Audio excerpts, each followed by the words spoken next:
జీవితంలో ప్రతిష్ట అనే అంశమును గురించి మాట్లాడబోతున్నాం. చాలామంది చాలా మాటలు మనం వింటాం, కానీ దాని గురించినటువంటి అర్థం తెలియక మనము ఎలాగునో జీవిస్తాం. ప్రతిష్ట అనే మాట మీకు క్లారిటీగా అర్థం కావడానికి ఆల్మోస్ట్ ఆల్ మనమంతా కూడా చాలామంది మనమంతా కూడా హిందూ బ్యాక్ డ్రాప్లో నుంచి వచ్చిన వాళ్ళం. చిన్నప్పుడు నేను వినేవాడిని, విగ్రహ ప్రతిష్ట చేస్తున్నాం. ఏం చేస్తున్నాం? చెప్పింది చెప్పినట్టన్నా అర్థం చేసుకోండి. విగ్రహ ప్రతిష్ట అంటే అర్థం ఏంటి?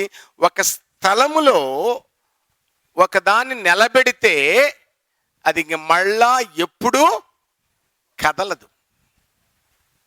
ప్రతిష్ట అంటే తీసుకున్నటువంటి ఏదైనా సరే, అది నిర్ణయమైనా కావచ్చు, ఆలోచనైనా కావచ్చు, తీర్మానమైనా కావచ్చు, ఒక బలమైనటువంటి ఆలోచనలో వచ్చినటువంటి దాన్ని అమలు చేయడానికి నువ్వు తీసుకున్నటువంటి ప్రతి సంకల్పము కావచ్చు. దాన్ని కుడికి కానీ ఎడమకు కానీ కదలకుండా, ముందుకు కానీ వెనక్కి కానీ స్థిరత్వములో నిలపడాన్నే ప్రతిష్ట అంటారు. దీన్ని ఈరోజు ఎందుకు మాట్లాడవలసి వచ్చిందంటే, ఒక స్టేట్మెంట్ అనేటువంటిది ఒకే రకంగా ఉంటుంది, సత్యం అనేటువంటిది. అబద్ధము 1,00,000 రకాలుగా ఉంటుంది. ఒక చిన్న ఎగ్జాంపుల్ చెప్తాను, ఆ తర్వాత మనం కొంచెము స్లోగా మెసేజ్లోనికి వెళ్దాం. సూర్యుడు తూర్పున ఉదయించును. ఇది అబద్ధమా నిజమా? ఇప్పుడు దీనికి ఎన్ని అబద్ధాలు చేర్చి చెప్పొచ్చు? ఆలోచించండి త్వరగా. ఎన్ని అబద్ధాలు చేర్చొచ్చు? ఎన్నైనా చేర్చొచ్చు. ఫర్ ఎగ్జాంపుల్, సూర్యుడు తూర్పున ఉదయించును, ఒక అబద్ధం చేర్చొచ్చు. తూర్పుకు కొంచెము ఎడమ వైపున అనొచ్చు, కొంచెము కుడి వైపున అనొచ్చు. ఇక ఇలా చెప్పుకుంటూ పోతే 1,00,000 అబద్ధాలు చెప్పొచ్చు. కానీ సత్యం అనేది ఒక్కటే ఉంటుంది. చెప్పండి పక్కన వాళ్ళతో, ఎన్ని ఉంటాయి సత్యం అనేటివి? ఒకటే. అబద్ధాలు ఎన్ని? చాలా ఉంటాయి. ఇది గమనించలేనటువంటి క్రైస్తవుల పద్ధతి ఈ రోజున క్రీస్తు సంఘమునకు భిన్నమైనటువంటి సంఘములకు ఉన్నటువంటి వ్యత్యాసం. క్రీస్తు సంఘము ఎలా చెబుతుందంటే ఒకటే చెబుతుంది. 1,00,000 మంది ఉండని క్రీస్తు బోధ ఒక్కటే. ఆ ఒక్కదాని మీదనే ప్రతిష్ఠించబడి ఆ ఒక్కటే మాట్లాడుతుంది. చాలా మంది ఏమనుకుంటారంటే, క్రీస్తు సంఘం వాళ్ళు ఎక్కడికి వెళ్ళినా అందరూ ఒకటే బోధ చెప్తారేంటి, దానికి ఇంకోటి కలపరేంటి, తీయరేంటంటే సత్యం అనేటువంటిది ఒకటే. ఇంకొక చిన్న ఉదాహరణ చెప్పి ముందుకెళ్తాను. అబ్బాయి, నీ జీతం ఎంత అన్నాం అనుకోండి, వెంటనే వాళ్ళకు వచ్చేటువంటి జీతము 13,999 రూపాయలు అనుకోండి. ఎంత? ఇప్పుడు ఎంత అని చెప్తారు వాళ్ళు? అబ్బో ఎంత అనుభవమో. ఇప్పుడు అది కరెక్టా తప్పా? ఇది క్రీస్తు సంఘము. ఏదైనా పర్వాలేదని చెప్పేటోడు 14,000 చెప్పొచ్చు, 14,000కు అటు ఇటు అని చెప్పొచ్చు, 14,000 కొంచెం తక్కువ అని చెప్పొచ్చు. మీరు 14,000 కంటే కొంచెం తక్కువ అంటే ఇది కరెక్టా? What is your salary? ఎంత? 13,000. This is the truth. దీనికి కొంచెము ఎక్కువ చెప్పినా, కొంచెము తక్కువ చెప్పినా, కొంచెము కలిపినా, కొంచెము తీసేసినా, ఇది క్రైస్తవ సమాజము అంటే క్రీస్తు యొక్క బోధకు క్రైస్తవ సమాజం అంగీకరించకూడదు. అందుకే బైబిల్లో మనకు నేర్పించేటప్పుడే మొదట యేసుక్రీస్తు ప్రభువారు తనకు అప్పగించబడినటువంటి బాధ్యతను భుజం మీద మోసుకొని ఈ లోకములోనికి ఆయన వచ్చినప్పుడు ఆయన ఒక ప్రార్థన చేస్తూ ఒక స్టేట్మెంట్ చెప్తాడు. యోహాను సువార్త 15వ అధ్యాయము 17th chapter 17th verse. Can get somebody my water?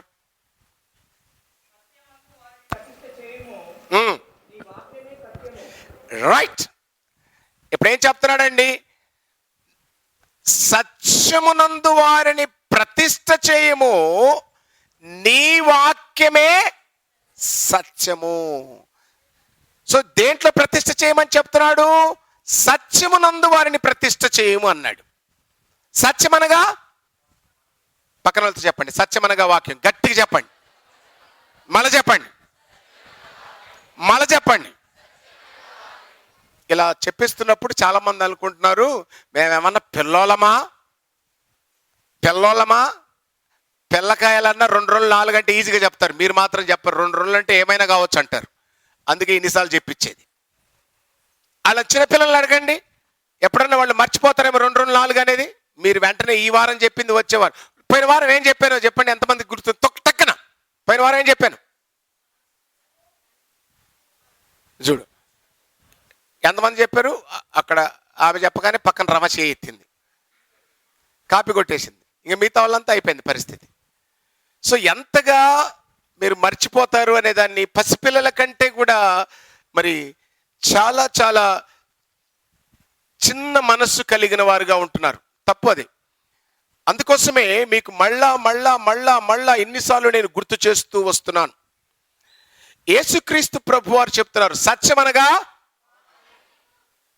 ఆ వాక్యమే ఇది, పరిశుద్ధ గ్రంథం. ఇందులో ఒక తెలిసినటువంటిదే లోతైనటువంటి మర్మం ఉన్నది. ఈ వాక్యమే సత్యము, కానీ ఈ వాక్యమే ఆది యందు ఉన్నది. ప్రప్రథమముగా సృష్టి లేకమునుపు, దేవదూతలు లేకమునుపు, ఏమీ లేకమునుపు ఏమున్నది? వాక్యము ఉన్నది. వాక్యము దేవుని వద్ద ఉన్నది. వాక్యము దేవుడై ఉన్నాడు. ఈ పరిశుద్ధ గ్రంథములోని మాటలే, చాలా మంది పుస్తకాన్ని అనుకుంటారు. కాదు, ఈ పుస్తకములో వ్రాయబడిన దేవుని మాటలను మాత్రమే వాక్యమని పిలుస్తాం. అట్టి వాక్యమే సత్యమై ఉన్నది. అట్టి సత్య వాక్యమును యేసుక్రీస్తు ఈ లోకమునకు తీసుకొని వచ్చాడు. యోహాను సువార్త 10వ అధ్యాయము 36వ వచనము చదివినట్లయితే అక్కడ ఈ విధముగా రాయబడి ఉన్నది. నేను ఆయన యందు విశ్వాసం ఉంచుటకు, 10వ అధ్యాయము 36వ వచనం. తండ్రి ప్రతిష్ఠ చేసి ఈ లోకములోనికి పంపిన వానితో 1 సెకండ్. ఇప్పుడు ఆలోచించండి. ఎప్పుడు చిన్నపిల్లల లెక్క స్పూన్ ఫీడింగ్ కాదు, కొంచెం లోతుకి వెళ్దాం. తండ్రి ప్రతిష్ఠించాడంట యేసుక్రీస్తు. దేంట్లో ప్రతిష్ఠించాడు? తండ్రి వాక్యములో ప్రతిష్ఠించాడు. యేసుక్రీస్తు ఏమైనాడు? చెప్పండి మరోసారి గట్టిగా, మరోసారి చెప్పండి. ఈ వాక్యములో యేసును ప్రతిష్ఠించాడు. అంటే యేసు అనగా శరీరధారి, వాక్యమనగా దైవత్వము. ఓయ్, just take care of them. వాక్యమనగా దైవత్వము. దైవత్వమును శరీరములో కృపా సత్య సంపూర్ణుడిగా పంపుటకు వాక్యము చేత ప్రతిష్ఠించాడు. ప్రతిష్ఠ అంటే ఏంటి? ఆగండి, ఎంతమంది చెప్పగలరు? Okay, very good. సో ప్రతిష్ఠ అనగా అంటే స్థిరంగా పెట్టేశాడు. ఇక వాక్యమునకు భిన్నముగా ఆ శరీరములో ఉన్న యేసు ఏమి మాట్లాడాడు? నీ వాక్యమే సత్యము. ఏంటి చెప్పండి, మళ్ళీ చెప్పండి. ఆ సత్యం అనే వాక్యమును యేసు శరీరధారిగా భూలోకమునకు పంపాడు. For example, what is this? Water bottle అంటే ఏమని అర్థం? దీంట్లో వాటర్ మాత్రమే ఉంది. పొరపాటున దీన్ని తీసి దీంట్లో కాఫీ పోసాడు అనుకోండి, దీని ఏమని పిలుస్తాం? ఏంటి, వాటర్ తీసామో, కాఫీ పోసానో, టీ పోసానో, లేక ఇంకో డ్రింక్ పోసాను, అప్పుడు ఇది ఏమైంది? చూడండి ఎంత భిన్నమైనటువంటి స్వరాలు వచ్చాయో. ఇదే తేడా డినామినేషన్కు క్రీస్తు సంఘానికి. దీన్ని వాటర్ పోసినప్పుడు ఏమని పిలిచాం? చూడు ఎన్ని స్వరాలు వినపడ్డాయో. ఇప్పుడు వాటర్ తీసి వేరే దాన్ని పోసాం. మాట్లాడండి మాట్లాడండి మాట్లాడండి మాట్లాడండి. వేరేది పోస్తే వాటర్ బాటిల్ అన్నారు. దీన్ని కాఫీ బాటిల్, టీ బాటిల్, ప్లాస్కో, గీస్కో. సత్యమును పక్కన పెట్టినప్పుడు ఇన్ని రకాల గొంతులు వస్తాయి, ఇన్ని రకాల బోధలు వస్తాయి, ఇన్ని రకాల సంఘాలు వస్తాయి, ఇన్ని రకాల మార్పులు వస్తాయి.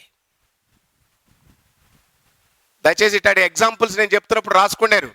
అవి ఇన్స్టెంట్గా వచ్చేటివి.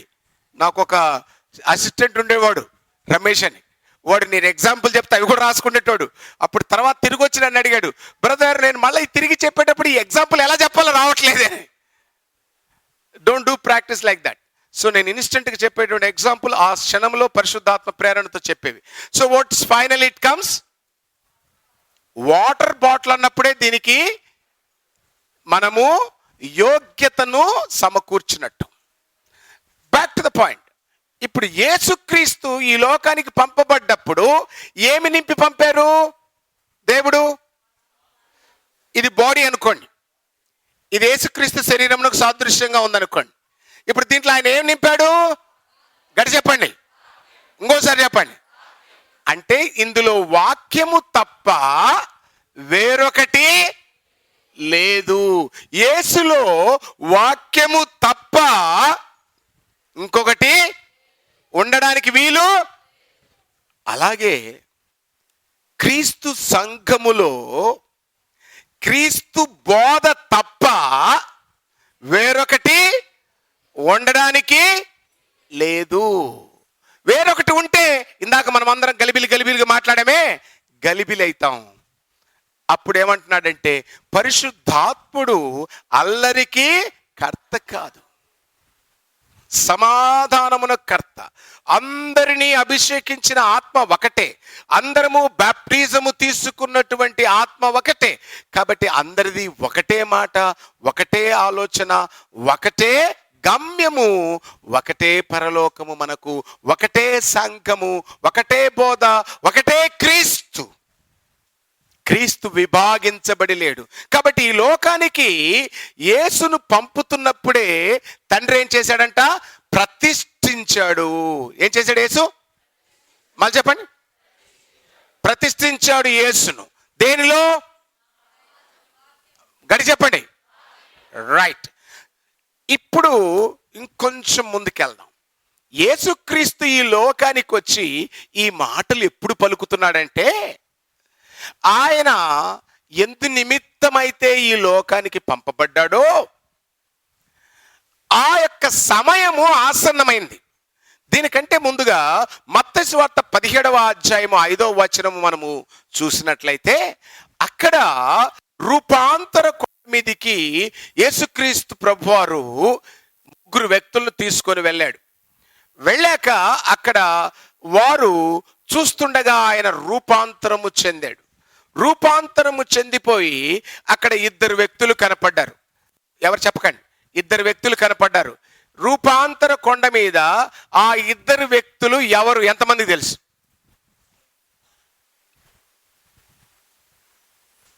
దింపండి దింపండి దింపండి దింపండి. ఇప్పుడు నేను ఎందుకు ఇలా అడుగుతున్నానంటే, నేను మెసేజ్ రాసేటప్పుడు నా మైండ్ ఎంత లోతుగా వెళ్ళిపోద్దంటే అది ఇక్కడ నేను చెప్పేటప్పుడు పడే వేదన మీకు అర్థం కావాలని ఎంత ఎగ్జాంపుల్స్ తీసుకోవాలని తపన పడతాను. ఎందుకు ఇలా ఉన్నారు? ఒకవేళ మీకు పాప పుట్టింది, బాబు పుట్టాడు అనుకోండి. వాడు 5 సంవత్సరాలు, 10 సంవత్సరాలు, 15 సంవత్సరాలు వచ్చినా కూడా మమ్మే పాలు అని అడిగాడు అనుకో, మీకు చాలా హ్యాపీయా? చెప్పండి. మీ పిల్లలు 15 సంవత్సరాలు వచ్చినా సంక దిగిన పాలు కావాలంటే ఏం చేస్తారు? మీరు దుఃఖపడతారా? వేదన పడతారా? డాక్టర్ దగ్గర చూపిరా? మరి మీరు ఇన్ని సంవత్సరాలైంది, ఇన్ని నెలలైపోయింది, బైబిల్లో ఉండే చిన్న చిన్న ప్రశ్నలకు ఆన్సర్ చెప్పడం లేదంటే అర్థం ఏంటి? ఏదో అంగవైకల్యం, ఏదో లోపం, ఏదో జీన్స్ లోపం ఆ పిల్లోడికి వచ్చినట్టుగా మీరు కూడా బైబిల్ చదవకపోతే వచ్చే లోపాలు ఇవి. బైబిల్ చదవాలి, ఎందుకంటే బైబిలే దేవుని వాక్యము. ఆ వాక్యము సంపూర్ణంగా యేసుకు తెలిసింది కాబట్టి ఆ సత్యములో ఆయన ప్రతిష్ఠించగలిగాడు, వాక్య ప్రకారం ప్రవర్తించగలిగాడు. ఆ రూపాంతర కొండ మీద 2 వ్యక్తులు వచ్చారు. ఒకరు ఏలియా, రెండవరు ఇప్పుడు అందరికీ తెలిసిందా ఎవరున్నారు ఆ కొండ మీద? ఏం చేశారు వచ్చి? ఆగండి. ఎంతమందికి తెలుసు యేసుతో వారు ఏం మాట్లాడారు? చేతులు ఎత్తండి. 1, 2, 3. ఇది పరిస్థితి. కరువులో అధిక మాసం అంటే ఇది. యెరూషలేము యొక్క నిర్గమనమును గురించి మాట్లాడారు వాళ్ళు. ఏమని? నువ్వు శరీరధారివై వచ్చావు, శరీరము రక్తము మాంసముతో కలిసి ఉంటుంది, రక్త మాంసము ఈ లోక సంబంధంగా మనిషిని బలహీనపరుస్తాయేమో అని యెరూషలేము జరగబోయేటువంటి నిర్గమనము అనగా అక్కడి నుండి ఉపసంహరణ. మన పితరులైనటువంటి వారు ఇశ్రాయేలు ప్రజలు కూడా ఐగుప్తులో ఉన్నారు 430 సంవత్సరాలు. ఆ తర్వాత వాళ్ళు ఏమయ్యారు? నిర్గమన కాండములో నిర్గమనము చెందారు. నిర్గమనం అంటే నేను కావాలనన్న ఒక్కొరి చేత 1000 రూపాయలు పెట్టి బైబిల్ నిఘంటువులు కొనిపిస్తా మీతో. తెలుగు చెప్తున్నాను రా. నిర్గమనం అనేది తెలుగు మాట. నిర్గమనం అంటే ఏంటి? విడిచి బయటకు వచ్చుట, విడిచి బయటకు వచ్చుట. అలాగుననే యేసుక్రీస్తు ప్రభు వారికి అప్పగించబడినటువంటి కమిషన్ ఈ భూలోకములో సంపూర్ణముగా నెరవేర్చబడి ఆయన యెరూషలేముకు పోయి బయటికి వచ్చినప్పుడు జరగబోయే సంగతులను మోషే, ఏలియా చెబుతూ ఉన్నాడు. ఆయనను యెరూషలేములో నిర్గమనమును గురించి చెబుతూ ఉన్న సందర్భములో మోషేకు, ఏలియాకు మధ్యలో యేసుక్రీస్తు ఉన్నారు. ఈ 3 శిష్యులు ఉన్నారు. అప్పుడు పేతురు అనుకుంటున్నాడు మోషేకు ఒక గుడారము, ఏలియాకు ఒక గుడారము, యేసుక్రీస్తుకు ఒక గుడారము కట్టిద్దామని. అప్పుడు ఆకాశములో నుండి ఒక గొప్ప శబ్దం వినపడింది. ఇదిగో ఈయన నా ప్రియ కుమారుడు, ఈయన మాట వినుడి. ఎవరి మాట విందా? ఎవరి మాట విందా? మళ్ళీ గడి చెప్పండి. యేసు ఏమైనాడు? అది ఏం వినాలి? వాక్యము వినాలి, కానీ కల్పన కథలు వినకూడదు. మనుషులకు ఈరోజు కల్పన కథలంటే బహు ఇష్టము. వాక్యము పట్ల సత్యమునందు శ్రద్ధ నిలిపిన వారై ఉండటం లేదు. ఎందుకంటే నేను చెప్పిన మాట కాదు. 2 తిమోతికి రాసినటువంటి పత్రిక 4వ అధ్యాయం 4వ వచనములో మనం చూసినట్లయితే అక్కడ పరిశుద్ధ గ్రంథములోని నూతన నిబంధన అధ్యాయములో తిమోతి పౌలుకు రాస్తున్నప్పుడు అంచెదినములలో ఉన్నటువంటి వారు సత్యమునందు ప్రతిష్ఠించబడక కల్పన కథల వైపున ఎలా తిరుగుతున్నారో చదువుదాం. సత్యమునకు చెయ్యక కల్పనా కథల వైపునకు తిరుగు కాలము వచ్చును. సత్యమునకు చెవియక కల్పన కథల వైపున చెవులు ఇస్తున్నారంట మనుషులు. సత్యం ప్రకటించినప్పుడు వారి మనస్సులో ఆనందం రావట్లేదు. కానీ అబద్ధం చెప్పారనుకోండి, అబద్ధం చెప్పగానే చాలా ఆనందపడతారు, excitement. Let me explain you this way. ఒకరోజు నేను చాలా సంవత్సరాల క్రితం, you can challenge this with Satish Kumar and Calvary temple others. On recorded I'm talking to you people. ఇది నిజమైతే నా పీక కోసుకోవడానికి కూడా రెడీ నేను మీ ముందర.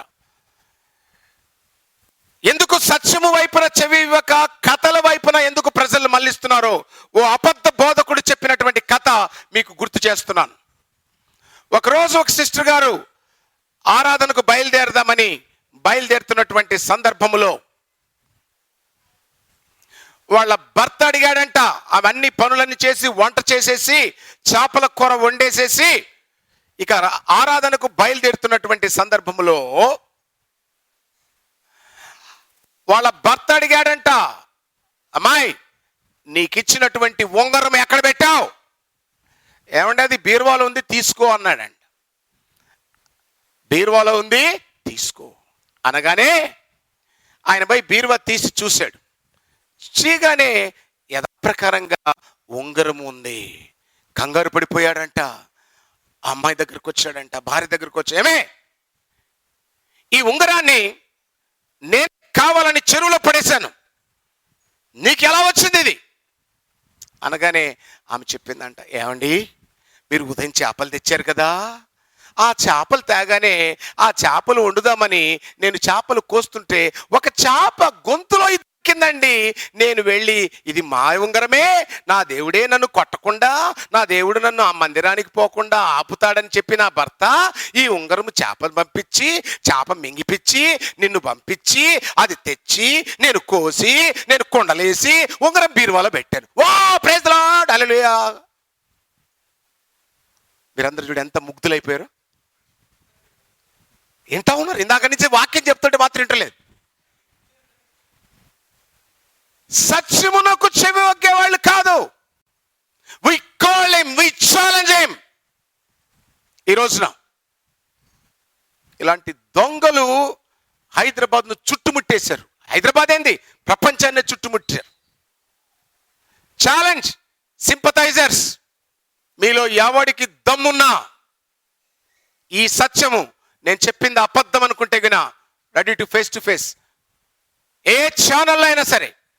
ఎందుకు ఈ మాట మీకు చెబుతున్నానంటే, సత్యం అనేటువంటిది ఒకటే, అది మారదు, మార్పు చెందదు. నేను చెప్పాను వాళ్ళతోటి, ఇది నిజమైతే ఎవరైతే ఆ విట్నెస్ చెప్పారో వాళ్ళు తీసుకొని రండి మీదికి, డిటెక్టర్ చేద్దాం, లై డిటెక్టర్ టెస్ట్ పెడదాం. వాళ్ళు తగిన నిజంగా ఈ కథ నేను మొత్తం చర్చ్ బిల్డింగ్ను, నాకున్న ఆస్తి కోట్ల రూపాయలు తెచ్చి నీ పాదాల దగ్గర పెట్టి నిన్ను ఫాలో అవుతాను, నిన్ను వెంబడిస్తాను. 2006 నుండి 2017 సంవత్సరాలు కావస్తుంది. ఇంతవరకు no one is going to come and talk to me. ఇది కాదు ప్రతిష్ట, వాక్యమును ప్రకటించండి. ఎందుకంటే యేసు ఏమైనాడు? అయితే అంచె దినములలో ఏం చేస్తున్నారంట? కల్పన కథలు చెబుతున్నారు. కథలు చెప్పడానికి కాదు దేవుడు మనల్ని పిలిచింది, మోసాలు చేయడానికి కాదు, దుర్మార్గమైనటువంటి జయసేనం. ఈరోజు ఎందుకంటే ఇది వెళ్ళాలని యాపిల్ పండు తింటే పిల్లలు పడతారని చెప్పారు. గుండె తరుక్కుపోతుంది. ఇది క్రైస్తవం అనుకుని అనేకులు ఇబ్బంది పడుతున్నారు. అయితే క్రైస్తవం అది కాదు. క్రైస్తవం ఏంటో నేర్పిస్తున్నాను. ఆయన వాక్యమును వెంబడించువారు మాత్రమే క్రైస్తవులు. ఆమేన్. మళ్ళీ చెప్పండి, ఆయన వాక్యమును వెంబడించువారు మాత్రమే క్రైస్తవులు. మళ్ళీ చెప్పండి, పక్కన వాళ్ళతో చెప్పండి. ఈ మాట దినముల లెక్కలోనికి వచ్చును గాక. ఆమేన్. అబద్ధమును నమ్మి అబద్ధమును వెంబడించువాడు వాడు చివరికి మాయలో ఉండిపోతాడు. అయితే పరిశుద్ధ గ్రంథం మనకు చెబుతున్నటువంటి మాట ఏంటో తెలుసా? దేవుడు నన్ను ప్రతిష్ఠించాడు, నన్ను వాక్యములోనే స్థిరపరిచాడు. ఫర్ ఎగ్జాంపుల్ మీకు చెప్తాను చూడండి. ఒకరోజు యేసుక్రీస్తు ప్రభు వారు ఒక చోట ఉన్నప్పుడు ఒక అన్నదమ్ములకు కొట్లాట వచ్చింది. అన్నదమ్ములకు కొట్లాట రాగానే అందులో ఒకడు వచ్చాడు, బోధకుడా, మా ఇంట్లో నాకు మా అన్నకు తగాదు వచ్చింది, ఆస్తి తగాదు వచ్చింది.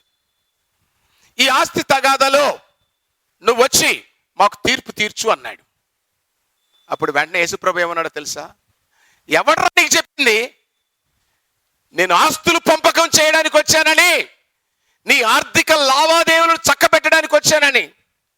నన్ను సాతాను ఉన్నతమైనటువంటి ఆ శిఖరమైన పర్వతం మీద తీసుకొని పోయి లోకములో ఉన్నదంతా మహిమ నాకు చూపించి నాకు ముక్కితే ఇందులో ఉన్నదంతా నీకిస్తానని చెబితే, సైతానా వెళ్ళిపో అని చెప్పిన వాడిని ఈ లోక సంపద కానీ లోక సంబంధమైనటువంటి ఆలోచన కానీ అది నాకు విరోధమైనది నువ్వు గ్రహించవా?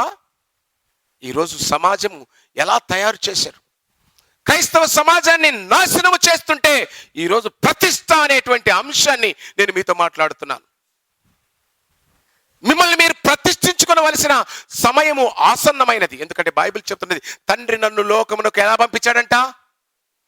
ప్రతిష్ఠ చేసి పంపించాడు. ఇప్పుడు యేసు మనలను లోకంలోనికి ఎలా పంపిస్తున్నాడో మనం చూద్దామా?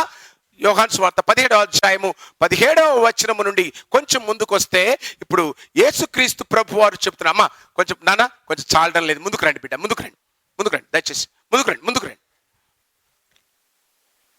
దేవుడు మనకు పెద్ద మందిరం ఇచ్చును గాక. రైట్, చదవండి అది 17వ అధ్యాయం 17వ వచనం. 17 చదువుకుంటారా? 17. Okay, it's better to speak in English. సత్యమందు వారిని ప్రతిష్ఠ చేయుము, నీ వాక్యమే సత్యము. యేసు ప్రభు ఏమని అడుగుతున్నాడు తండ్రిని? ఇప్పుడు రాజు ఇక్కడ రా బిడ్డ, ముందుకు రా బిడ్డ, ముందుకు రా. ముందుకు రండి. సత్యమునందు వారిని దేంట్లో ప్రతిష్ఠించబడాలి క్రైస్తవుడు? అమ్మా, క్రైస్తవుడు సత్యమునందు ప్రతిష్ఠించబడాలి. చెప్పండి. సత్యమనగా వాక్యమునకు భిన్నమైనది ఏదీను కూడా సత్యము కాదు. అది కల్పన కథ, అది అబద్ధపు బోధ అయిపోతుంది. అందుకోసమే ఈ లోకములోనికి వచ్చేటప్పుడు ఆయన చాలా క్లియర్గా కొన్ని విషయాలు చెప్పాడు. తండ్రి 17వ వచనంకు ముందు 13వ వచనం చూస్తే, నేను నీ యొద్ద నుండి పంపబడ్డాను. చదువు అన్నమాట 13. ఇప్పుడు నేను నీ యొద్దకు వచ్చుచున్నాను, నా సంతోషము వారి యందు పరిపూర్ణమగునట్లు. తండ్రి, నేను నీ యొద్దకు వస్తున్నాను, నా సంతోషము వీరి యందు అపోస్తుల యందు పరిపూర్ణము కావాలని లోకమందు ఈ మాట చెప్పుచున్నాను. వారికి నీ వాక్యం ఇచ్చి ఉన్నాను. ఏమిచ్చాడంటే వారికి? Please try to understand. ఈరోజు దొంగ బోధకులు, అబద్ధ ప్రవక్తలు చెబుతున్నటువంటి మాటలను ఎందుకు చెప్పవలసి వస్తున్నదంటే, దేవుడు కుమారుడైన యేసుక్రీస్తు సంఘానికి ఏమిచ్చాడు? చెప్పండి మళ్ళీ ఒకసారి చూసి, మళ్ళా చూడండి. ఎందుకు ఇంత గుండె జిచ్చుకుంటున్నానంటే, నేడు తోడేళ్ళు సమాజంలో ప్రవేశించి ప్రతి ఒక్కరిని ఆశ్చర్యక్రియలని, అద్భుతములని, మోసపూరితమైనటువంటి బోధతో పట్టుకొని పోతుంటే, ఇవి యేసు మాకిచ్చాడని చెప్తున్నారు వాళ్ళు. ఏం చెప్తున్నారు? యేసు మాకిచ్చాడని చెప్తున్నాడు. కానీ యేసు ఏమిచ్చాడు ఇక్కడ? మీ బైబిల్ అదేనా ఉందా? నేను వారికి ఏమిస్తున్నాను, అంతేనా? ఎగ్జాక్ట్లీ. ఆ వాక్యము వారు చేత పట్టుకోవాలి. అందుకోసమే బైబిల్లో చెప్పబడింది, జీవవాక్యమును పౌలు చెప్తాడు, ఈ జీవవాక్యమును చేత పట్టుకొని లోకములో జ్యోతుల వలె అన్నాడా? సమ్ టైమ్ బ్యాక్ ఒక ఫోన్ వచ్చింది నాకు మధ్యాహ్నం పూట. మధ్యాహ్నం ఫోన్ వచ్చి, maybe is a journalist, I don't know, somebody. అతని పేరు ఏదో ఉంది, రెడ్డి గారిని చివరిలో ఉంది. అప్పుడే విజయవాడలో చాలా దుమారం రేగుతూ ఉంది. బ్రదర్, మీతో ఒక అర్జెంటుగా విషయం మాట్లాడాలి. చెప్పండి బ్రదర్. నేను మీ వద్దకు వస్తాను, మీరు డబ్బు ఎంత అడిగితే అంత ఇస్తాను. నాకు 1 గంట లోపల పరిశుద్ధాత్మ శక్తి వరాలు నాకు ఇవ్వండి అన్నాడు. మీరు ఇప్పించగలరా దేవుని దగ్గర నుంచి అన్నాడు. నేను ఒక్కటే మాట చెప్పాను, నువ్వు అడిగిన క్వశ్చను తప్పు, దీనికి ఎవడైనా ఉన్నాయని చెప్తే వాడు దొంగ బోధకుడు. నేను అద్భుతాలు చేస్తాను, ఆశ్చర్యక్రియలు చేస్తాను, యేసు కంటే గొప్పవి చేస్తాను అని దుర్మార్గులు చెప్తారు. ఫర్ ఎగ్జాంపుల్ నీకు చెప్తాను, అర్థం చేసుకోండి. ప్రతిష్ఠించబడిన వాడు దేంట్లో ప్రతిష్ఠించబడాలి? అబద్ధాల్లో కాదు. అబద్ధాల్లోకి మనుషులు ఎలా లాగుతారో చెప్తున్నాను. యేసు కంటే గొప్ప కార్యములు చేస్తాను అని చెప్తున్నటువంటి వారు ఆలోచన చేయవలసినటువంటి అంశము. యేసు చేసిన కొన్ని కార్యములు మీ ముందర చెబుతాను. దేవుడు ప్రతిష్ఠించాడు. దేవుడు ఆయన ఎందుకు ప్రతిష్ఠించాడో తెలుసా? ఆయన వాక్యమును ప్రకటించు నిమిత్తము, ఆ వాక్యము స్థిరపరచు నిమిత్తము ఆయన అద్భుతాలు చేశాడు. Even you can turn the book of gospel of John, యోహాను సువార్త మీరు చూసినట్లయితే తాను కూడా చెబుతూ ఉన్నాడు. ఏమని? అసలు ఎందుకు నేను ఈ అద్భుతాలు చేశానో మీకు తెలుసా? టర్న్ యువర్ బైబిల్, 20వ అధ్యాయము యోహాను సువార్త 30వ వచనము. మరియు అనేకమైన సూచక క్రియలను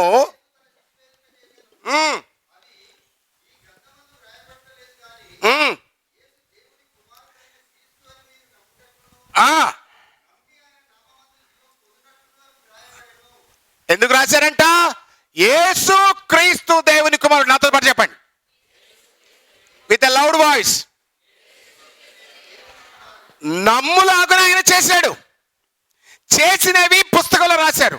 ఫర్ ఎగ్జాంపుల్ మీకు చెప్తాను. నా భారతదేశంలో 130 కోట్ల జనాభా ఉన్నది.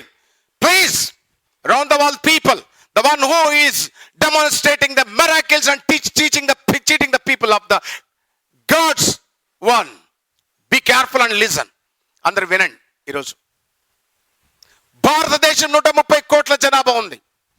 పేదరికానికి, దరిద్రతకు 65% మంది గురైపోయారు. యూనో దరిద్రత అంటే ఏంటో తెలుసా? 3 పూట్ల అన్నం లేదు. ఒకప్పుడు నా భారతదేశం భాగ్యసీమ, సర్వ సంపదలు తులతూగుతున్న దేశము, విదేశాలకు అన్నం పెట్టిన దేశము. ఇంత గొప్ప దేశంలో పుట్టినందుకు నేను గర్విస్తున్నాను. భారతీయుడినందుకు ఐఎమ్ సో హ్యాపీ.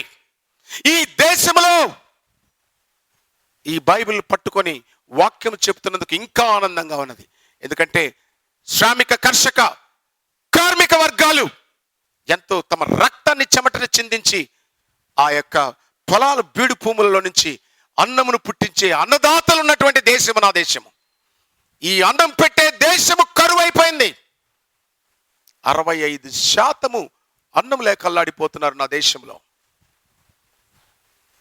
దాదాపుగా 70% కనీసపు వస్త్రాలు సమానంగా లేక అల్లాడిపోతున్నారు. ఇల్లు లేక అల్లాడిపోతున్నారు. Let's point. యేసుక్రీస్తు 3 దినాలు ప్రసంగం చేశాడు. వారు ఆకలి కొన్నారు. ఆకలి కొన్నప్పుడు తన శిష్యులతో చెప్పాడు, వీరికి ఆహారము పెట్టుడి అన్నాడు. 200 ఉన్నాయండి మా దీనారాలు, 200 దీనారాలు ఉన్నాయి. ఎక్కడి నుంచి పెట్టగలం అన్నారు. అంటే వెంటనే ఒక చిన్న బుడతడు లేచాడు. లేచి ఆయన చెప్తున్నాడు, ఆ బాబు చెప్తున్నా, uncle I have 5 loaves and 2 fishes. 5 రొట్టెలు.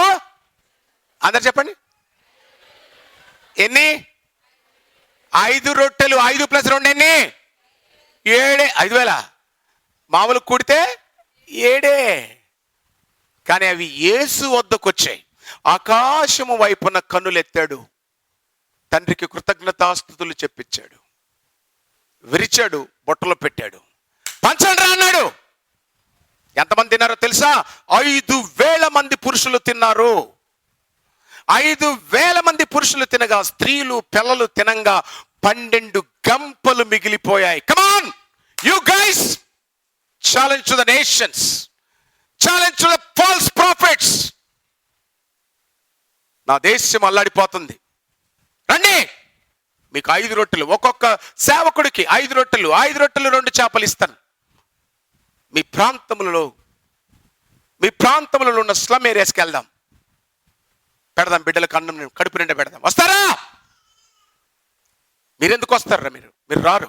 మీకు ఆయిల్ బాటిల్ అమ్ముకోవడము, యాపిల్ పండ్లు అమ్ముకోవడము, ప్రజలను మోసం చేయడం తప్ప మీకు రాదు, ఏది రాదురా, మీకు రాదు. మీరు దొంగలు కాబట్టే దేవుని వాక్యం మిమ్మల్ని బట్టి అవమానపడుతున్నప్పుడు మాలాంటి రోషమున్న క్రీస్తు సంఘ బిడ్డలు లేస్తారు. కొంతమంది అంటారు వాడి పాపాన వాడి పోతాడు. ఎస్, వాడి పాపాన వాడు పోతే మేమేం పట్టించుకో. వాడు పోతూ పోతూ 100 మందిని వేసుకొని పోతున్నాడు, 1000 మందిని వేసుకొని పోతున్నాడు, 1,00,000 మందిని వేసుకొని పోతున్నాడు, 10 లక్షల మందిని వేసుకొని పోతున్నాడు. నువ్వు చస్తే మాకు బాధ లేదు, కానీ నీతో పాటు ఉన్నటువంటి మిగతా వాళ్ళని రక్షించుకునే కార్యక్రమం దేవుడు చేస్తున్నాడు ఈ యవ్వన సువార్థికుల వల్ల. Glory to be God. దేవునికి మహిమ కలుగును గాక. ఆమేన్. కాబట్టి చెప్తున్నాం, యేసు కంటే గొప్ప కార్యాలు చేస్తారంట. ప్రతిష్ఠించబడిన యేసు వాక్యము కొరకు ఈ అద్భుతాలు చేశాడు. ఆయన వెళ్తూ వెళ్తూ ఏం చెప్తున్నాడు? వీళ్ళకేమిస్తానంటున్నాడు? వాక్యం ఇస్తానన్నాడా, లేక అబ్రకదబ్ర దండం ఇస్తానన్నాడా? అర్థమైందా? ఈరోజు అబ్రకదబ్ర అయిపోయింది. కర్చీపులు విసిరేయడం, కోడుతో కొట్టడం. మనము దొంగ బోధకుల్ని ఎండగట్టకపోతే మర్రి చెట్టును కూకటి వేళ్లతో పెకిలించకపోతే దాని కింద జొన్న కంకులు రావు, వరి గింజలు రావు. వరి గింజలు కావాలా? సాతాను శక్తుల అబద్ధ బోధను నాశనము చేయుటకు క్రీస్తు సంఘమా, ఇది సమయత్తమైన సమయం. మీరు ఒక్కొక్క బలమైన శక్తి వలె రావాలంటే ఈ వాక్యమే నేను ఇచ్చానన్నాడు. మీ బైబిల్లో వాక్యం ఇచ్చానన్నాడు, ఇంకేమన్నా ఇచ్చానన్నాడు ఉందా? చెప్పండి. అందరు బైబిల్ తీసుకోండి. Everybody take it. నా బైబిల్లో నాకు దేవుడు వాక్యమే ఇచ్చాడు. చెప్పండి. నా బైబిల్లో దేవుడు నాకు వాక్యమే ఇచ్చాడు. అబద్ధ బోధ నాకు ఇవ్వలేదు. ఆయన వాక్యములోనే నన్ను స్థిరపరిచాడు. ఆయన వాక్యముతోటే నన్ను ప్రతిష్ఠించాడు. That's it. ఎంత గంభీరమైనటువంటి ఆరోపణలు ఈరోజు వాళ్ళు క్రైస్తవులు కాదు. మీరు బాధపడవద్దు వాళ్ళ గురించి ఏమని అంటుంటే. ఎవరు బాధపడకండి. వాళ్ళు క్రైస్తవులు అయితే బాధపడదాం. ఈరోజు స్వస్థతల పేరిట జరుగుతున్నటువంటి మోసము. ఒకటి చెప్తాడు, ఐఎమ్ హీల్డ్ బై ఎయిడ్స్. ఇదిగో నేను ప్రార్థన చేయగా ఇక్కడ ఏం జరిగింది? ఎయిడ్స్ స్వస్థపడ్డది. నేను ప్రార్థన చేయగా క్యాన్సర్లు మెల్ట్ అయిపోయాయి. ఈ శుద్ధ జలము తాగగా వాడికి ఉన్నటువంటి గుండె నొప్పి ఎగిరిపోయింది, ఆపరేషన్ చేయవలసిన అవసరం లేదు. వీళ్ళంతా దొంగ బురుడి బాబాలు, క్రైస్తవ వేసుకున్న దొంగ బురుడి బాబాలు. వీళ్ళు వాక్యములో ప్రతిష్ఠించబడలేదు, వీళ్ళు అబద్ధములో ప్రతిష్ఠించబడ్డారు. కాబట్టి ఈరోజు యేసుక్రీస్తు ఏం చెప్తున్నాడంటే, నన్ను తండ్రి పంపించేటప్పుడు దేంతో స్థిరపరిచాడు? ఇప్పుడు నేను మిమ్మల్ని లోకంలోని పంపిస్తున్నాను, దేంతో స్థిరపరుస్తాను? That's it. అందుకే వాక్యం నేర్చుకోవాలి. వాక్యం పట్ల తీవ్రమైనటువంటి ఆలోచన కలిగి దాన్ని విభజిస్తూ వెళ్ళిపోవాలి. దాన్నే నేర్చుకోవాలి. నేటి సమాజంలోని ప్రజలు ఎంత దీనంగా మారిపోయారంటే బైబిల్ చదవరు, ప్రార్థన చేయరు. అమ్మా ఆకలి అవుతుంది అనుకో, అరటిపండు ఇచ్చామనుకో, ప్లీజ్ బ్రదర్, ఏమి ఆకలికి అరటిపండు సరిపోదా? సరిపోద్ది. మరి ఏం చేయమంటావు? దాన్ని వలవండి. ఓ వెరీ గుడ్, వలిచేసాను, తింటావా? ఏ మాయరోగం? మీరే నమిలి నోట్లో పువ్వు వేయండి. ఇంత దరిద్రానికి దిగజారే క్రైస్తవం కాదు. క్రైస్తవుడు అంటే సైనికుడు, చచ్చి బతికినోడు. బాప్టిజములో, క్రీస్తు మరణములో సమపాలి భాగస్థుడు, పునరుద్ధానపు జీవములో పాలి భాగస్థుడై ఉన్నవాడు. వాడు ప్రతిష్ఠించబడాల్సింది దేంట్లో? వాక్యంలోనా, కథలోనా? కాబట్టి దేవుడు ఇది అనాది ప్రణాళిక. ఇదేదో ప్రతి యాజకుడైనటువంటి ప్రతి ఒక్కడు ఇలానే ఉండాలా అంటే ఎస్, మనమందరము కూడా మీకు రాజులైన యాజకులని తెలుసా తెలీదా? 1 పేతురు పుస్తకం 2వ అధ్యాయము 5వ వచనం, 9వ వచనం, 9వ వచనం. అయితే మీరు చీకటిలో నుండి ఆశ్చర్యకరమైన తన వెలుగులోనికి మిమ్మల్ని పిలిచిన వాని గుణాతిశయములను ప్రచురణ చేయ నిమిత్తము ఏర్పరచబడ్డ వంశమును రాజులైన యాజక సమూహము. ఆమేన్. ఎంతమంది మనం అందరం రాజులైన యాజకులు? అందరూ బాప్టిజం తీసుకున్న వాళ్ళందరూ చేతులు ఎత్తండి ఒకసారి. బాప్టిజం తీసుకున్న వాళ్ళంతా చేతులు ఎత్తండి. ప్రేమగల తండ్రి, ఇదిగో నీ బిడ్డలు యాజకులై ఉన్నారు. నీ బిడ్డలు ప్రభువా వీరు ఆశీర్వదించబడి ఉన్నారు. వీరిని తండ్రి నీ బలమైనటువంటి ప్రతిష్టత చేత వాడుకోమని యేసు నామములో అడుగుతున్నాము తండ్రి. సో రాజులైన యాజకులు అంటే ఏందో తెలుసా మీకు? ఎప్పుడు యాజకుడు అవుతాడు? Turn your Bibles, book of Exodus, నిర్గమకాండము 28వ అధ్యాయము 41వ వచనం. నీవు నీ సహోదరుడైన అహరోనుకును నీవు సహోదరుడైన అహరోనును అతని కుమారులను వాటిని తొడిగింపవలెను. వారు నాకు యాజకులగునట్లు వారికి అభిషేకము చేసి వారిని ప్రతిష్ఠించవలను. అదే అధ్యాయంలో 28వ అధ్యాయం 3వ వచనం చదువు. అహరోను నాకు యాజకుడగునట్లు నీవు అతన్ని ప్రతిష్ఠించుదువు. అతని వస్త్రమును కుట్టుటకై నేను జ్ఞానాత్మతో నింపిన వివేక హృదయాలందరికీ ఆజ్ఞ ఇమ్ము. చాలండి. నేనేం చేస్తాను ఇప్పుడు? నా యాజకుడు కావాలంటే నేనేం చేస్తాను? మిమ్మల్ని ప్రతిష్ఠిస్తాను. ఇందాక మీరేం చదివారు? మనమందరము గట్టి చెప్పండి. రాజులైన యాజకులను దేవుడు ఏం చేస్తున్నాడు? ప్రతిష్ఠిస్తున్నాడు. ప్రతిష్ఠించబడిన యాజకుడు మాత్రమే పరిశుద్ధ గుడారములోనికి రావాలి. ప్రతిష్ఠించబడిన యాజకుడు ఎవడైనా కూడా, అన్యుడెవడైనా కూడా మందిరములోనికి వచ్చిన ఎడల, మందిరం అంటే ఇక్కడ దీనికి కాదు, నేను ప్రత్యక్ష గుడారం గురించి చెప్తున్నా. మందిరంలోనికి వచ్చిన ఎడల దేవుని అగ్ని వచ్చి కాల్చి చంపేస్తుంది. సో యాజకుడైన వాడు ఎవరు? ప్రతిష్ఠించబడాలి. యాజకుడైన వాడు ఏం చేయాలి? ప్రతిష్ఠించబడకుండా ఆ మందిరములోనికి వెళ్ళి ప్రత్యక్ష గుడారములో పరిశుద్ధ స్థలములో సుముఖపు రొట్టెలు ఉంటాయి. ఏముంటాయి? సుముఖపు రొట్టెలు ఉంటాయి. ఇలా ప్రతిష్ఠించబడకుండా ఆ సుముఖపు రొట్టెలు తింటే అది శాపమైపోతుంది. టర్న్ యువర్ బైబిల్ 2వ దినవృత్తాంతాల్లోకి మనము తిప్పినట్లయితే అక్కడ మనకు తాము ప్రతిష్ఠించుకొనవలసినటువంటి యాజకుల గురించి చెబుతున్నాడు. 30వ అధ్యాయం 1-2 వచనాలు చూసినట్లయితే, అలా తీసిపెట్టండి, నేను చెబుతాను. ఎప్పుడైతే రాజైనటువంటి సొలొమోను మందిరము కట్టి ప్రతిష్ఠించి మందిరాన్ని అక్కడ బలులు అర్పించి ఆ ప్రార్థన చేస్తే అక్కడ దేవుడు వింటాడని చెప్పి అలాంటి మందిరాన్ని ఇశ్రాయేలు ప్రజలు భ్రష్టత్వంలోనికి తీసుకుపోయారు, నాశనంలోనికి తీసుకుపోయారు. అక్కడ యాజకులు లేకుండా పోయారు. చివరికి అక్కడికి వచ్చేటప్పటికి 28వ అధ్యాయంలో దినవృత్తాంతాల్లో అహాజు రాజు మందిరాన్ని మూసిపడేసేసాడు. ఇక ఎంత దౌర్భాగ్యుడు, ఎంత దుర్మార్గులు! ప్రభు చేసిన కార్యమును తృణీకరించిపోయారు. అయితే హిజ్కియా రాజు ఏం చేశాడంటే మందిరం యొక్క ద్వారములను తెరుస్తూ ఆయన ఏం చెబుతున్నాడు ఇప్పుడు చూడండి. మరియు హిజ్కియా ఇశ్రాయేలీయుల దేవుడైన దేవుడైనటువంటి యెహోవాకు పస్కా పండుగ ఆచరించుటకై యెరూషలేములో ఉన్న యెహోవా మందిరమునకు రావాల్సిందని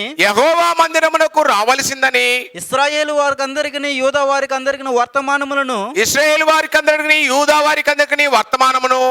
ఎఫ్రాయిమీయులకును మనష్య వారికిని పత్రికలను పంపెను. సేవకు చాలినంత మంది యాజకులు తమ్మును తాము ప్రతిష్ఠించుకోవాలి. దేనికోసము? పస్కా భుజించాలి. అంటే పస్కా భుజించాలంటే ఏం చేయాలంటే యాజకుడు స్లోగా కొంచెం డీప్గా వస్తున్నాం. ఇప్పుడు ఆలోచించండి. ప్రతిష్ఠించుకోవడం అంటే సో యేసుక్రీస్తుని దేవుడు దేంతో ప్రతిష్ఠించాడు? యేసు మనల్ని దేంతో ప్రతిష్ఠించాడు? మనం ఎవరము? యాజకుడైన వాడు ఏం చేయాలి? యాజకుడైన వాడు ఏం చేయాలి? దేంట్లో ప్రతిష్ఠించుకోవాలి? వాక్యములో ప్రతిష్ఠించుకున్న వాడే ఈ బల్లను ముట్టాలి. ఇది మిస్టరీ. హిజ్కియా రాజు చెప్తున్నాడు అక్కడ, మందిరములో తమ్ము తాము వాక్యమునకు సమర్పించుకున్నటువంటి రాజులైన యాజకులు మనమందరము. ఇలాంటి వారే, సత్యమునందు నిలబడ్డ వారే ఆ రొట్టెలో పాలు పంపులు పంచుకోవాలి. ఆ యొక్క పస్కా విందులో పాలు పంపులు పొందాలి. పస్కా అనగా ఇశ్రాయేలు ప్రజలు పాపములో అనే ఐగుప్తులో 430 సంవత్సరాలు బంధించబడిన తర్వాత మోషే నాయకత్వము కింద మొదటి నెల అబీబు నెల 14వ తేదీన ఒక గొర్రె పిల్లను వధించి ఆ రక్తము ద్వారబంధ్రాలకు రాసి ఆ గొర్రె పిల్లను వారు తినుట వలన ఆ రాత్రి ఆ యొక్క ఐగుప్తులో ప్రథమ సంతానము చచ్చిపోయింది. ఆ దెబ్బతో ఆ ఇశ్రాయేలులందరినీ కూడా రాజు బయటికి పంపించాడు. ఆ గొర్రెపిల్ల రక్తము, గొర్రెపిల్ల మాంసము తిన్నవాడే సంహార దూత నుండి తప్పించుకున్నాడు. వారినే దేవుడు రాజులైన యాజక రూపమైన రాజ్యం అని పిలిచాడు. మీరు నిర్గమకాండం ఇంటికి వెళ్ళి 19వ అధ్యాయం 6వ వచనం మీరు చదువుకుంటే అక్కడ మనకు వ్రాయబడినటువంటి మాట చదవండి. ఆ మాట,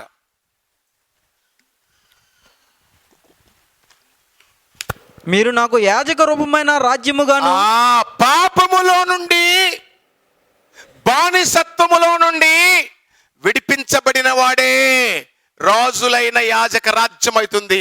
అట్టివాడు ప్రతిష్ఠించబడతాడు. దేంతోటి? చెప్పండి గట్టిగా. దేంతో ప్రతిష్ఠించబడతాడు? ఇశ్రాయేలు కూడా మనవలే రాజులైన యాజకులు. అంటే ఇప్పుడు మనం వృత చెప్పుకుంటే వాళ్ళ వలే మనం. అట్టి మహోపకారమును మర్చిపోయి ఆహాజు రాజు దేవుని మందిరమును మూసివేసేసాడు. కానీ యాజకులు ఏం చేశారో తెలుసా? హిజ్కియా సమయంలో తమ్ము తాము ప్రతిష్ఠించుకున్నారు. ప్రతిష్ఠ లేనివాడు, సత్యము కొరకు పోరాడని వాడు, సత్యము కొరకు అవిధేయుడైన వాడు ఇందులో పాలు పంపులు పొందుటకు వీలు లేదు. అందుకే బైబిల్ గ్రంథము మనకు నేర్పిస్తుంది. యేసుక్రీస్తు చెబుతున్నాడు, అయ్యా సత్యమునందు నేను వారిని ప్రతిష్ఠ చేయుచూ ఉన్నాను. ఎప్పుడైతే సత్యమునందు వారు ప్రతిష్ఠ చేయబడతారో అదే అధ్యాయములో మనం చూసినట్లయితే 30వ వచనం 28-30, సత్యమునందు ప్రతిష్ఠించబడినటువంటి వారి ఎదలో ఏముంటాయో చూద్దాం. అక్కడ 28-30 ఉంది అక్కడ, లేదా 29-30 చూడు.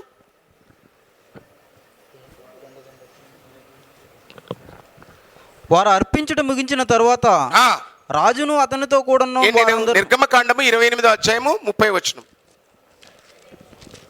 నిర్గమకాండము.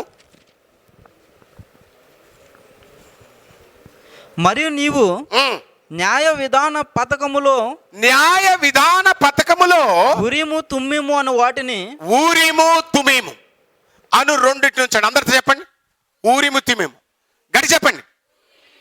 మరోసారి చెప్పండి. పక్కన వాళ్ళతో చెప్పండి, వెనకల వాళ్ళతో చెప్పండి. ఎందుకు ఈ మాటలు పలికిస్తున్నానో తెలుసా? భావం మీకు తెలియక నష్టపోతారని. ఎందుకు తల్లి చిన్న బిడ్డను మంచం మీద వదిలేయదు? నేను చిన్నప్పుడు చూసేవాడిని.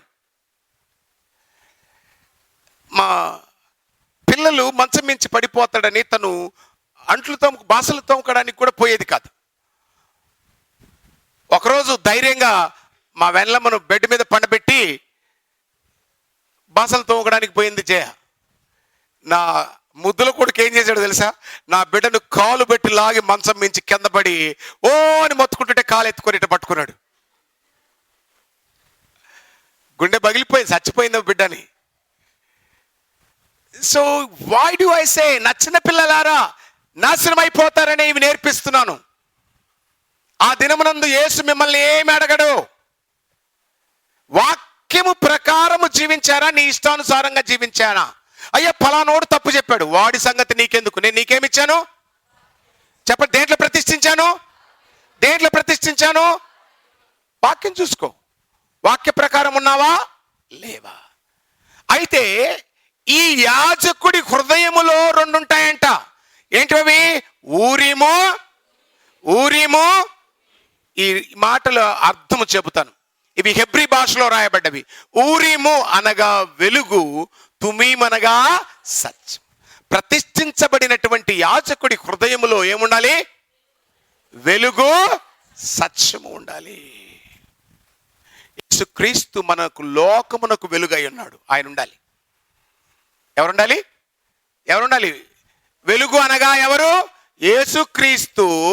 నాతోపాటు చెప్పండి, గట్టి చెప్పండి.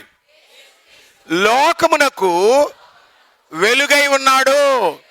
ఊరిమనగా వెలుగు, తుమీమనగా సత్యము.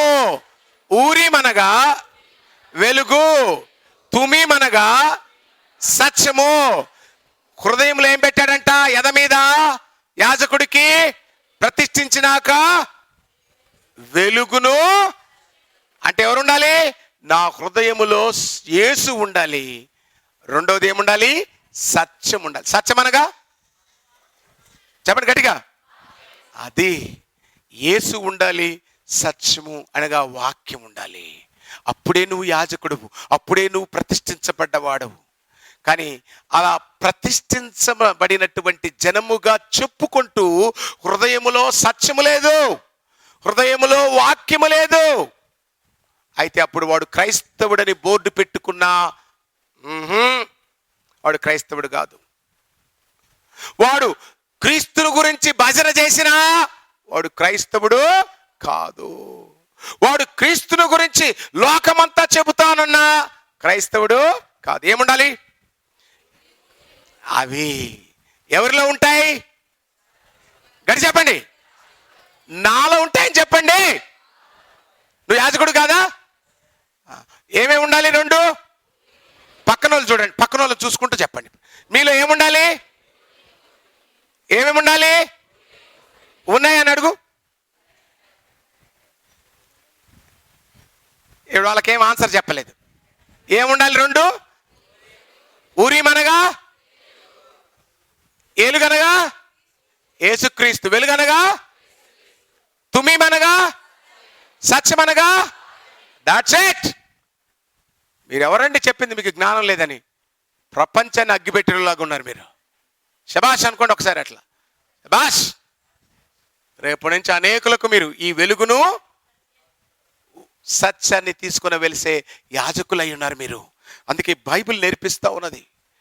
అంతేకాదంట, ఎవరైతే ఆ గుడారములో బలిపీఠం వద్దకు చేరుతారో ఆ బలిపీఠమునకు తగిలిన వస్తువులన్నీను కూడా ప్రతిష్ఠించబడతాయని బైబిల్ చెబుతూ ఉన్నది. నిర్గమకాండం 29వ అధ్యాయం 37వ వచనము.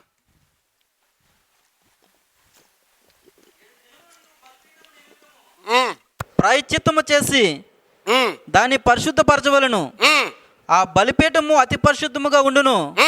ఆ బలిపీఠమునకు తగిలినది అంతయు ప్రతిష్ఠితమగును. అదే ఇప్పుడు బలిపీఠము ప్రతిష్టమైనదంట.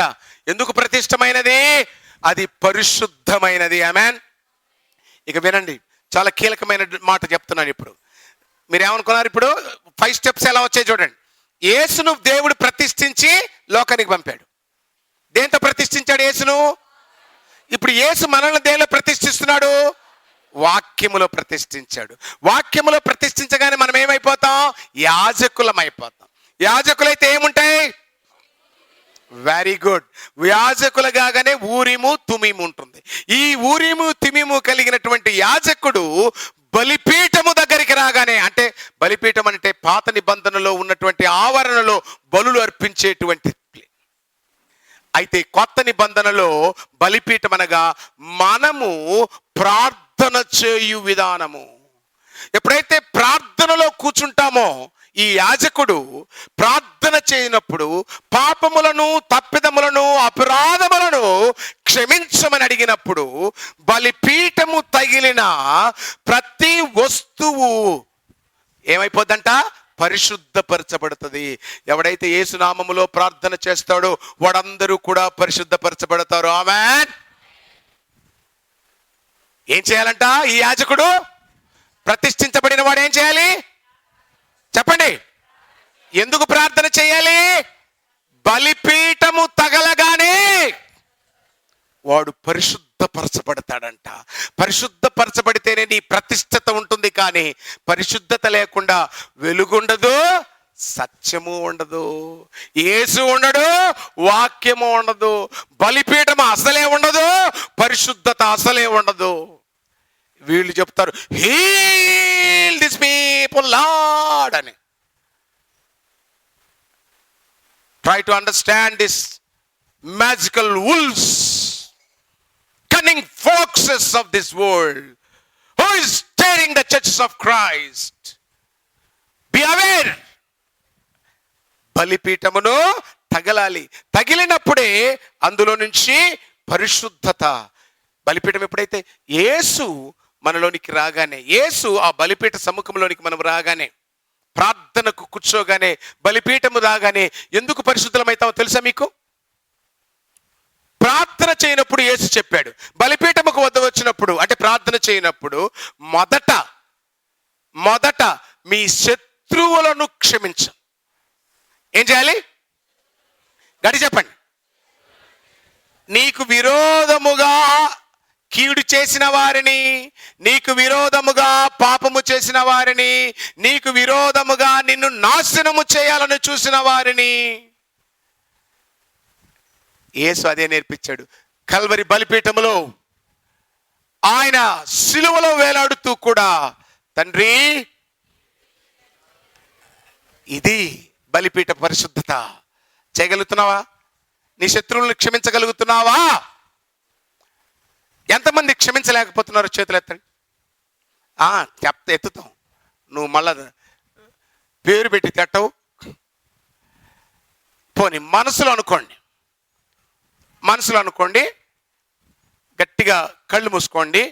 వారు క్షమించలేని పరిస్థితి వస్తుంది కాబట్టి నేను ప్రార్థన చేస్తాను. గట్టి కళ్ళు మూసుకోండి. ఇప్పుడు ఎంతమంది మూసుకున్నారు? చేతులు ఎత్తేది దొరికిపోయారు కదా దొంగలు మీరు. ఇందాక చేతులు ఎత్తమంటే ఎత్తలేదు, ఇప్పుడు కళ్ళు మూసుకోండి. క్షమించలేని శత్రువులారంటే అందరూ. దేవుడా, ఒక విధంగా ఫోర్స్నిక్ ల్యాబ్ లాంటి నేను. మీరు దాచిపెట్టిన నిజాలు బయటకు గుంజేవాడిని. ఇప్పుడు ఎవరు చేతులు ఎత్తండి రా, మిమ్మల్ని ఎవరు కూడా క్షమించలేని వాళ్ళు, శత్రువులు ఉన్న వాళ్ళంటే ఎత్తలేదు కదా. మీరు ఇప్పుడు శత్రువులు క్షమించలేని వారు కళ్ళు మూసుకోమంటగానే టక్కని మూసేసుకోండి. దొంగతనం చేసి పోలీస్ స్టేషన్లో కూర్చునే లెక్క ఉంది మీరు. Back to the point.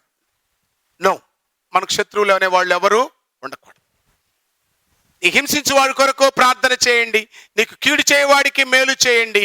మరీ ముఖ్యముగా టర్న్ యువర్ బైబిల్స్, తిమోతి రాసినటువంటి పుస్తకము, రెండో తిమోతి రాసినటువంటి పుస్తకంలో మనం చూసినట్లయితే, దైవజనుడు అంటే క్రైస్తవుడు ఏ రీతిగా ఉండాలో బైబిల్ మనకు నేర్పిస్తూ ఉన్నది. తిమోతికి రాసినటువంటి పత్రిక 2 తిమోతి 2వ అధ్యాయము 26వ వచనంలో చివరి వచనం నేను చదువుతాను. ఇక్కడ చూడు ఏమని రాయబడి ఉందో. 26వ వచనం నుంచి నువ్వు చదువు కిరణ్. 26. సత్య విషయమైన అనుభవ జ్ఞానము వారికి కలుగుటకై, సత్య విషయమైన అనుభవ జ్ఞానము నీ శత్రువులకు కలుగుటకై. దేవుడు 1 minute. ఎందుకు మీ శత్రువులను క్షమించమంటున్నాడు? నీ కీడు చేసిన వాడికి మేలు ఎందుకు చేయమంటున్నాడు? అమలారా, ఎందుకు మిమ్మల్ని క్షమించమంటున్నాడు? ఎవడైతే అసత్యమునందు ఉంటాడో వాడు ప్రభువును తెలుసుకొనులాగున మీరు వాడి కోసం ఏం చేయాలంట? ఈ యొక్క కార్యము చేయాలి. చదువు. దేవుడు ఒకవేళ ఎదురాడు వారికి మారు మనసు దయచేయును. మారు మనసు. అందువలన సాతాను తన ఇష్టము చెప్పున చెరపట్టిన వీరు వాని యురిలో నుండి తప్పించుకొని మేలు పొందుదురేమోనని ప్రభు యొక్క దాసుడు అటు వారిని సాత్వికంతో శిక్షించుచు సాత్వికముతో శిక్షించుచు జగడమాడక జగడమాడక అందరి ఎడల అందరి ఎడల సాధువుగాను ఆ, బోధింప సమర్థుడుగాను ఆ, కీడును సహించువాడుగాను ఉండవలెను. ఏమని చెప్తున్నాడండి? కీడును నేను క్షమించలేనండి, నా ప్రాణం ఉండగా నేను క్షమించనండి. వాడు సస్తే కూడా వాడి ముఖం చూడనండి, నేను చచ్చినా కూడా ఆ సచ్చినోడు వచ్చి ముఖం చూడకూడదండి. ఏముంటాయి కదా మీ కోపాలు. మీకు ఒక చిన్న టెక్నిక్ చెప్తానే, మీకు బాగా కోపం ఉన్నప్పుడు అద్దంలో చూసుకోండి ఎంత దరిద్రంగా ఉంటారు. మీరు చాలా అందంగా ఉంటారు కదా, అలా ఉండండి. చాలా హ్యాపీగా ఉంటారు కదా, అలా ఉండండి. కోపముతో ముఖం రగిలిపోతున్నప్పుడు అసలు మాటతో వర్ణించలేము ఆ దరిద్రపు ముఖాన్ని. అందుకే బైబిల్ చెప్తుంది, ఏమని చెప్తుందో తెలుసా? కీడును చేయనిరా.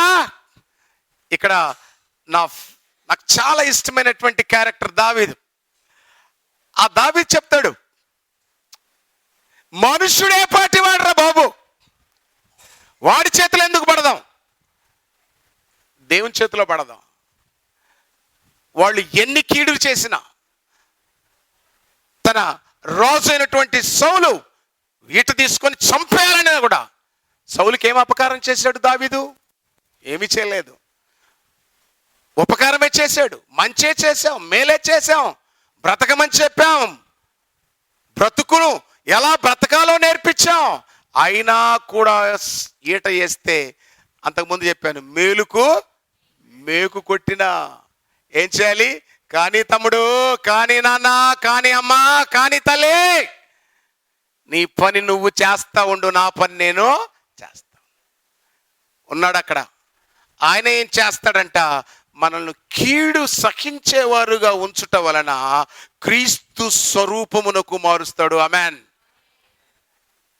క్రీస్తు స్వరూపమునకు మారుస్తాడు.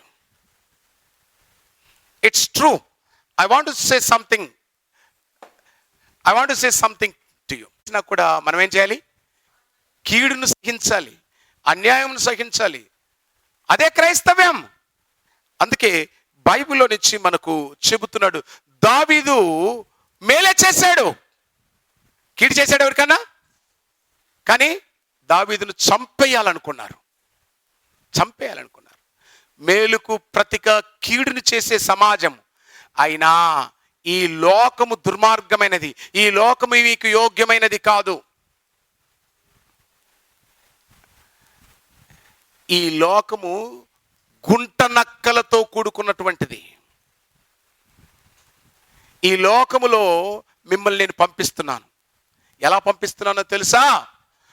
పాము వంటి వివేచన కలిగి, పావురము వంటి మనస్సు కలిగి. చెప్పండి.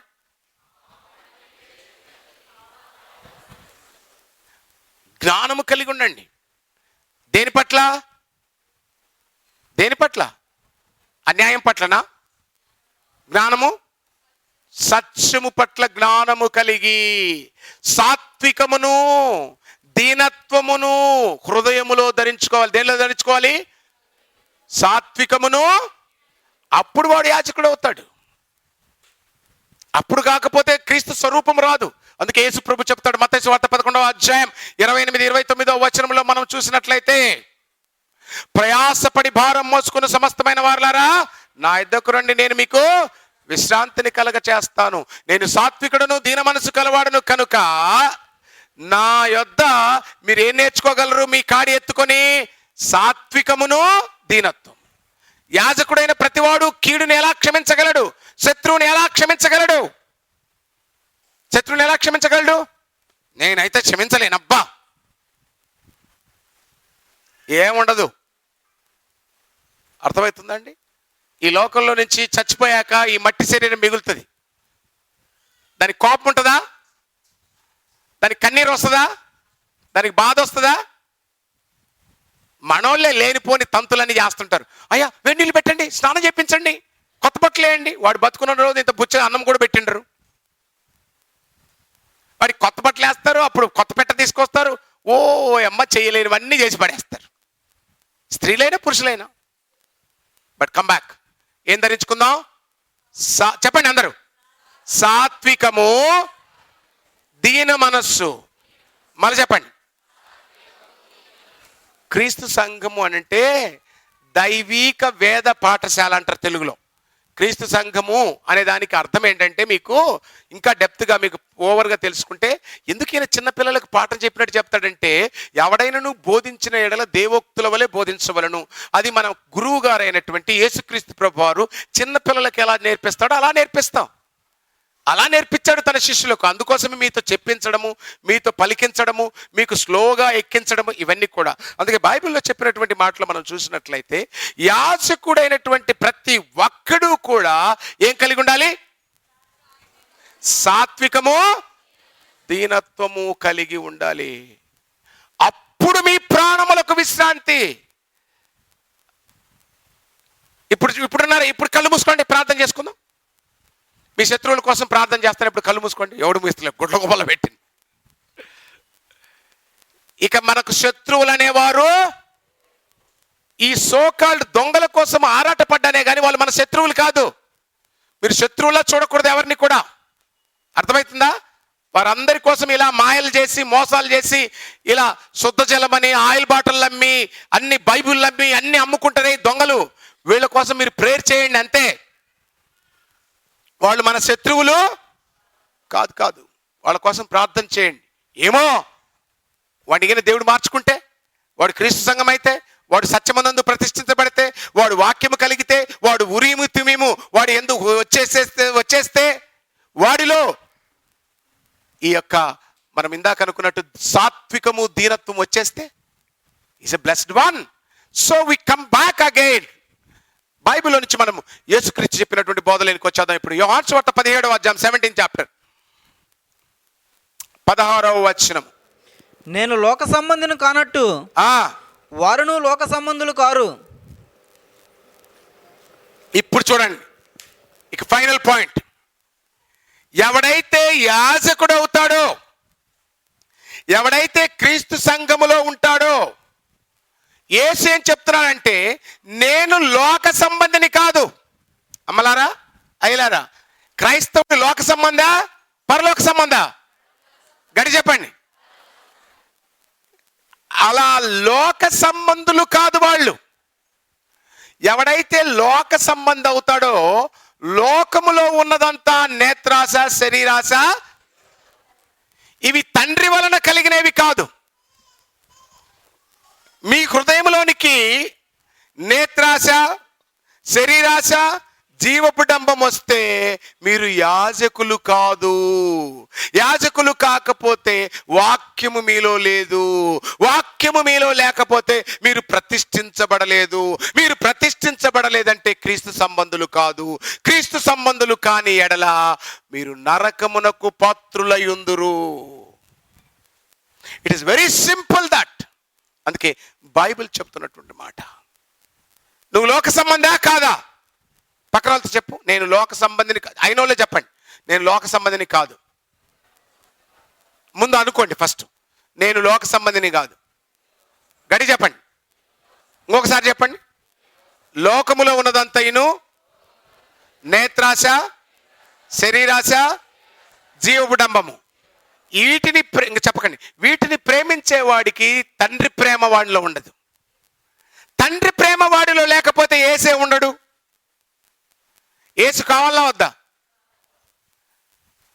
Let me give the best example to you. ఈ లోకంలో యోబు మంచి ధనవంతుడు. యోబు ధనవంతుడే కాదా? కానీ యోబు తాను దేవుని కొరకు ప్రతిష్ఠించుకున్నటువంటి వాడు. శ్రమైన, కరువైన, ఖడ్గమైన, అయా పిల్లలు చచ్చిపోయారు, గొడ్లు పోయాయి, ధనం పోయింది, అన్నీ పోయాయి, దేవుడే ఇచ్చాడు, యెహోవా ఇచ్చాడు, యెహోవా తీసుకున్నాడు, యెహోవా ఇచ్చాడు, ఆయనకే మహిమ, ఆయనకే ఘనత అన్నాడు.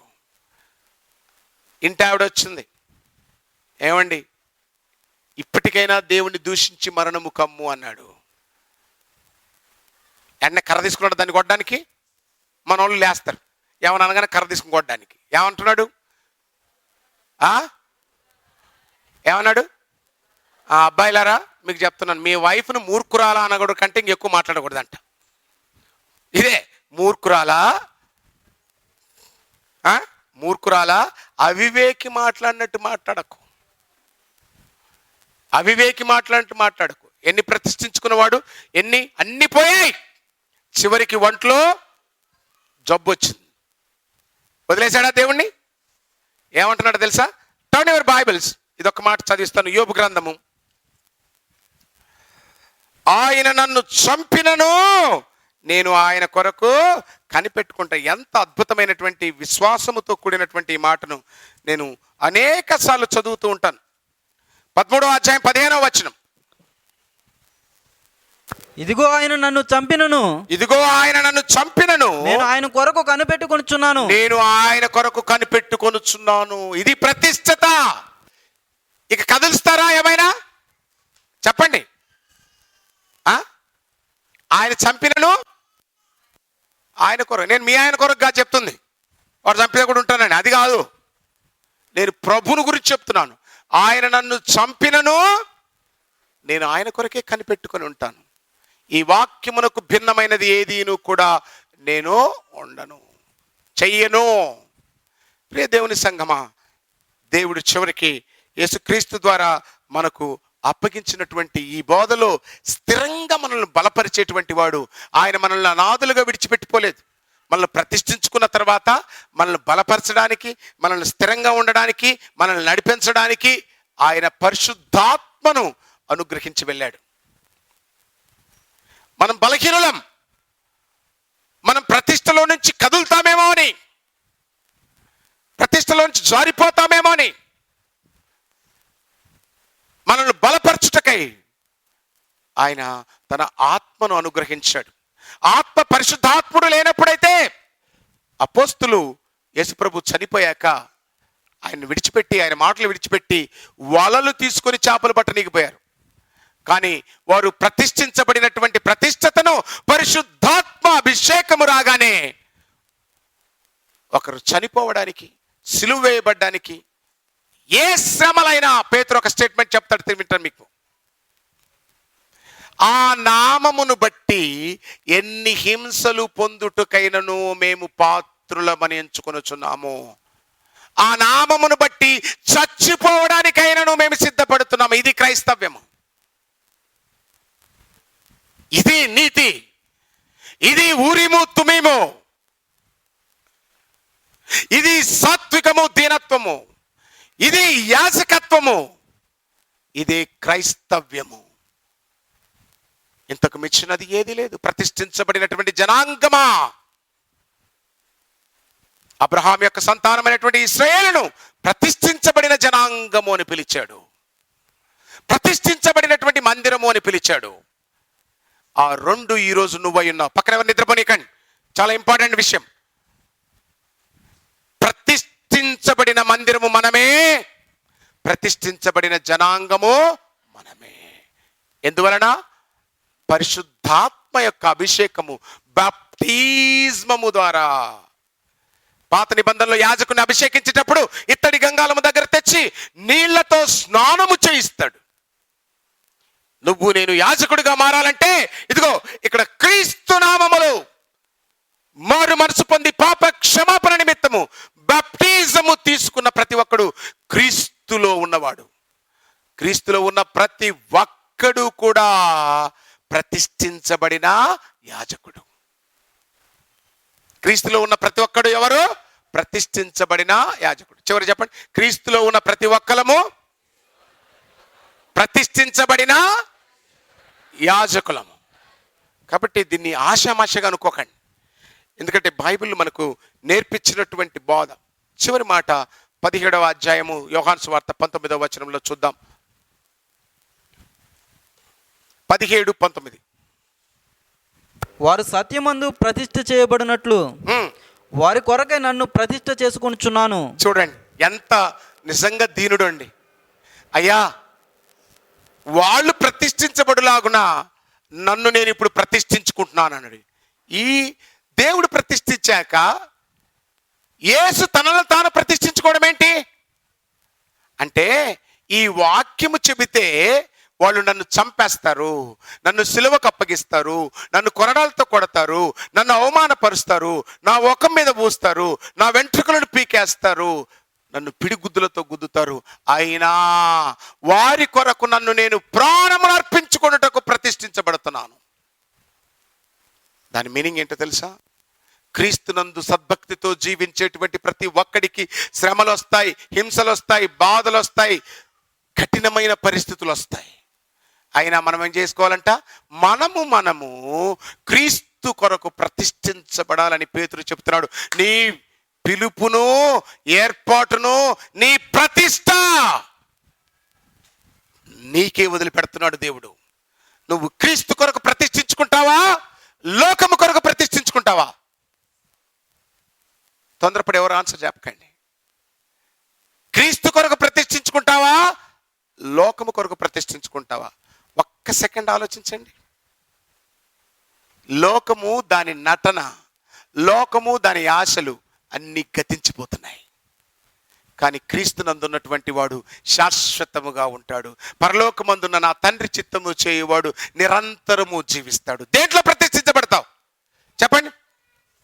క్రీస్తులోనా, లోకములోనా? ఏకతాత్పర్యం కలిగి ఉందాం. క్రీస్తు సంఘము ఎవరిలో ప్రతిష్ఠించబడదాం? మరొకసారి గట్టి చెప్పండి, గట్టిగా శబ్దంతో చెప్పండి. నేను క్రీస్తులో ప్రతిష్ఠించబడతాను, నేను వాక్యములో ప్రతిష్ఠించబడతాను. దేవుడు మీ మాటను దీవించును గాక. ముగించే ముందర అయిపోయింది. యాజకులు రొట్టె తినేటప్పుడు తను తాము ఏం చేసుకున్నారు? వాళ్ళు ప్రతిష్ఠించుకున్నారా లేదా? Be careful. నేను చెప్పే మాట ఎవరు తప్పుగా అర్థం చేసుకోకండి. నేను బైబిల్లోది చెప్తాను. బాప్టిజం తీసుకున్న మీళ్ళు మీ మనస్సాక్షిని పరిశీలించుకోండి. అక్కడ ఊరిము తుమీము ఉంటుంది, అక్కడ సత్యము వెలుగు ఉంటుంది. అర్థమవుతుందా అండి? అక్కడ వాక్యం ఉంటుంది, అదే మనల్ని నడిపేస్తుంది. ఆ పరిశుద్ధాత్ముడు మనందరికీ ప్రతిష్ఠతను కొనసాగించే ధైర్యము, సహాయము అనుగ్రహించునుగాక. అందరికి వందనాలండి. Thank you.